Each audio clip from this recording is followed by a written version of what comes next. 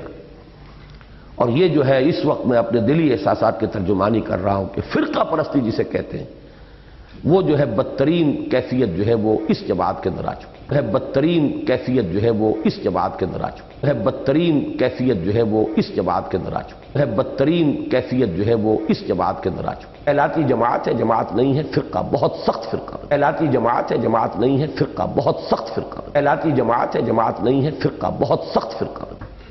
کہلاتی جماعت ہے، جماعت نہیں ہے، فرقہ، بہت سخت فرقہ بن چکی۔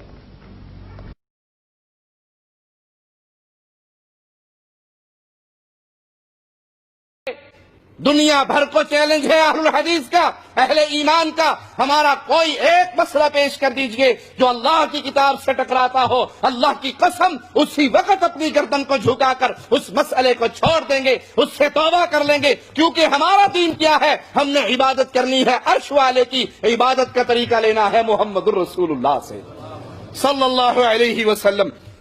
اور یہ ہمارے خلاف اہل بدعت کی پہچان کیا ہے؟ اہل بدعت کا طریقہ واردات کیا ہے؟ وہ حدیث بیان کرتے ہیں اور حدیث بیان کرنے کے بعد تسلیم کرتے ہیں یہ حدیث صحیح بخاری میں ہے۔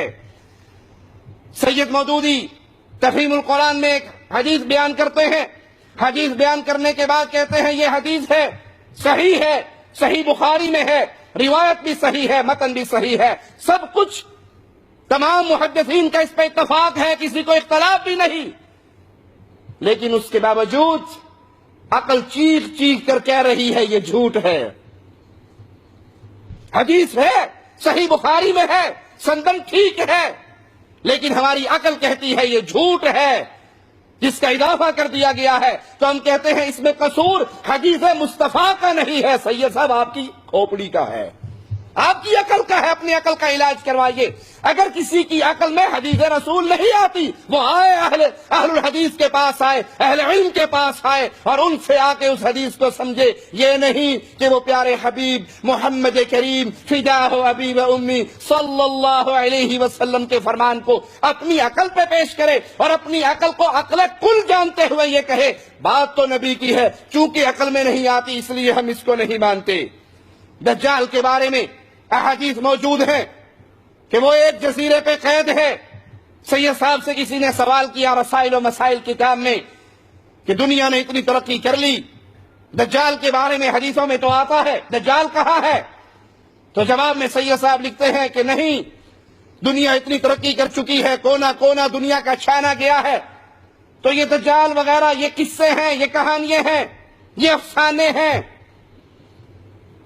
سائل نے پھر پکڑ کی کہ حضرت آپ اسے قصہ اور کہانی کہتے ہیں، احادیث میں تو اس کا ذکر موجود ہے، تو فوراً رخ بدلتے ہوئے کہتے ہیں جس چیز کو میں نے قصہ اور کہانی کہا وہ یہ بات ہے کہ دجال کسی جزیرے پہ قید ہے، کیونکہ دنیا ترقی کر چکی ہے، دنیا کا کونا کونا سائنسدانوں نے چھان مارا ہے، اب وہ جزیرہ نظر نہیں آتا، بات ہماری عقل میں نہیں آتی، لہذا ہم اس حدیث کا انکار کرتے ہیں، تو اس میں قصور حدیث ہے۔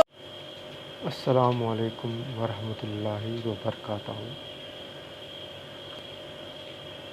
اب جو فرسٹ ویڈیو برادر شریف کا دیکھے، سیکنڈ ویڈیو اسرار احمد کا دیکھے، تھرڈ ویڈیو احمد گامدی کا دیکھے، فورتھ ویڈیو ابو اعلیٰ مودودی کا دیکھے، ففتھ ویڈیو توصیف الرحمان کا دیکھیے.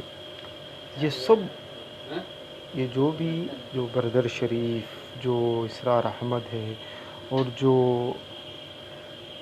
احمد گامدی ہے، اور جو ابو الاعلیٰ مودودی چشتی ہے، یہ لوگ صرف اسلام کا چولا پہن کر حدیثوں سے بہت نفرت گھن کرتے ہیں. یہ وہ لوگ کہتے ہیں حدیثوں گھڑی ہوئی ہے، جھوٹی ہے، ان کا کوئی اعتبار نہیں، یہ سندوں میں کوئی اعتبار نہیں، یہ جھوٹ ہے بول رہے ہیں ڈائریکٹ. یہ لوگ کھل کے انکار کر رہے ہیں حدیث کا، اور حدیثوں کا انکار کر کے اہل حدیثوں کو گالی دے رہے ہیں. یہ لوگ کیوں بھائی اہل حدیثوں سے چلتے؟ سوچنے کی جو بھی عقل رکھتا ہے وہ سوچنا چاہیے، سوچنے کی صلاحیت رکھتا ہے سوچنا چاہیے. وہ اہل حدیثوں کی، یہ پورے لوگ کیوں اہل حدیثوں کی گالیاں دیتے ہیں؟ سوچنے کی بات ہے. اور قرآن، ہم اہل حدیثوں کا مسئلہ کہ اللہ کے کلام اور نبی صلی اللہ علیہ وسلم کی سنت، اگر کوئی بھی مسئلہ قرآن اور حدیث سے ٹکراتا ہے تو میں ریڈی ہوں چھوڑنے کے لیے اس مسئلے کو، اور توبہ کرنے کے لیے ریڈی ہوں. اہل حدیث مطلب حدیث اور قرآن اور صحیح حدیث کو ماننے والا، اللہ اور رسول کو ماننے والا. یہ صرف اہل حدیثوں کو ہی گالیاں کیوں دے رہے ہیں؟ یہ لوگ حدیث ماننے والوں کو کیوں اتنا نفرت کر رہے ہیں؟ یہ نبی صلی اللہ علیہ وسلم کے اوپر جھوٹ کیوں باندھ رہے ہیں؟ یہ سب سے بڑا جھوٹ ہے. یہ کوئی بھی مسلمان قرآن یا صحیح حدیث کو انکار نہیں کر سکتا. اگر وہ صحیح حدیث کے اوپر اعتبار کرتا ہے، اس میں اضافہ کر دیا گیا، یہ جھوٹ ہے بول کے کوئی اپنے طرف سے بات کہہ دیا، محمد صلی اللہ علیہ وسلم کے اوپر جھوٹ باندھ لیا، تو سمجھ لینا چاہیے وہ فاسق ہے، وہ اسلام سے خارج ہے، اس کی توبہ کرنے کی سخت ضرورت ہے. انشاءاللہ میں جو بھی کہتا ہوں، ابو اسرار احمد صاحب اپنے بیان میں ان کا انداز اتنا ہے کہ کوئی بھی نہیں پہچان سکتا. یہ بول دیے سندوں کا جو بھی ہے محمد صلی اللہ علیہ وسلم کی حدیث پرکھنے کے لیے سندہ جو ہے وہ تاریخ میں نہیں ہوا بول دیے، اور اہل حدیث کو گالی دیے. اور